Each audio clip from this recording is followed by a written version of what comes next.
Hello guys, good morning ulit. As usual, nasa Germany ulit ako. Ito guys, medyo bundok tong dinaanan natin ngayon. And guys, pa Netherlands ako ngayon. From Germany to Netherlands. Kita nyo guys, napakaganda ng mga puno. Yan, lalo na pag pag autumn, yung taglagas. Napakaganda po tingnan yung kulay dilaw ng dahon. Sakto lang siya mahuhulog na.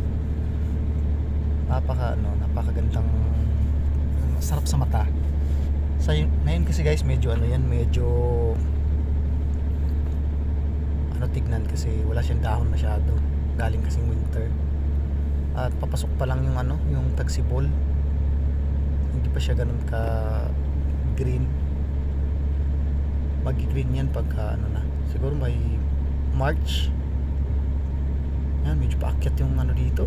Mabigat pa naman yung karga ko. Nahihirapan yung truck. Taas. Hindi lang masyadong kita sa video kasi iba talaga yung actual tsaka sa video. Pero mataas po yan guys. Yan, medyo patapos na yung akyatin.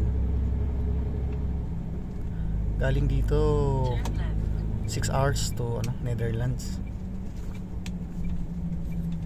Yan, papasok na sa main road. Pero hindi pa yan highway guys. Hindi pa ito highway. Ingat lang tayo sa pagtawid. Ano pala to guys? Nagkarga ako ng garden soil. Ganun pala, ini-export pala ang mga garden soil. Dadalhin po ito ng Kingdom of Saudi Arabia. Kasi kilala naman natin ang diba? Ang Saudi Arabia na puro buhangin. Dagat ng buhangin ang Saudi Arabia. Kaya yan, nag-i-export sila ng mga garden soil para makapag tanim sila. Tatanim sila ng mga gulay o mga ano pa. Kaya pala nung nandun ako, may nakikita akong mga farm. Ayun pala, nag-export pa pala sila ng mga garden soil para lang makapag farm sila doon. Kaya medyo malayo-layo biyahe ko ngayon.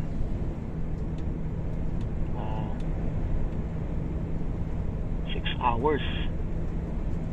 And guys, medyo alalay lang ang takbo kasi hindi pa ganun kaano yung kalsada.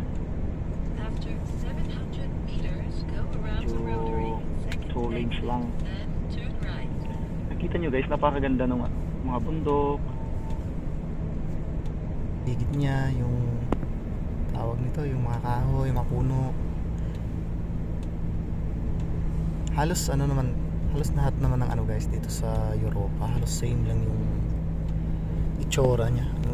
Pero yun ang kagandahan compare sa sa Pilipinas kasi dito malinis po talaga. Unlike sa Pinas na hindi ko alam bakit ganun, napabayaan. Papasok tayo ng rotonda.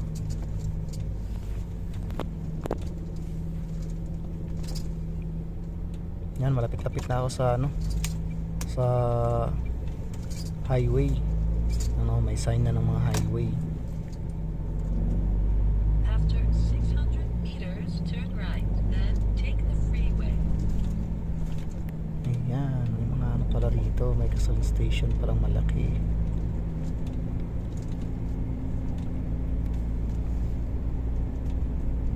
Kaliwa, kanan.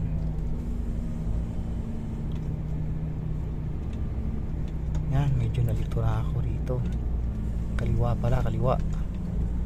Yan, kung tutusin, bawal na itong ginagawa ko guys, bawal na yan. Nasa right lane na ako, pumasok pa ako ng left lane. Hindi ko po talaga may iwasan yun guys sa mga tulad naming mga truck driver na ninibago sa mga ganitong ano, yung mga first time mo sa kalsada. Turn right, then Medyo take malilito ka sa ano, sa navigation.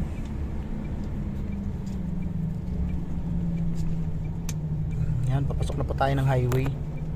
Paakyat na tayo.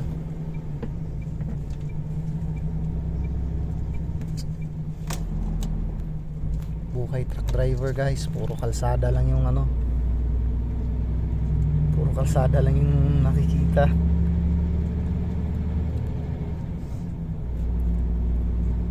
Truck ang bahay guys.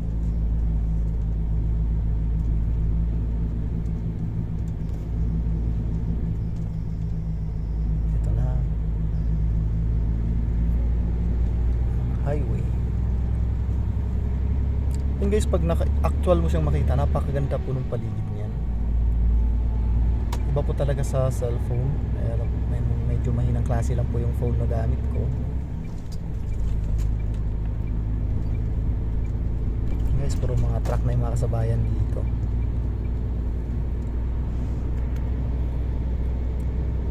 Guys, bye bye na. Thank you.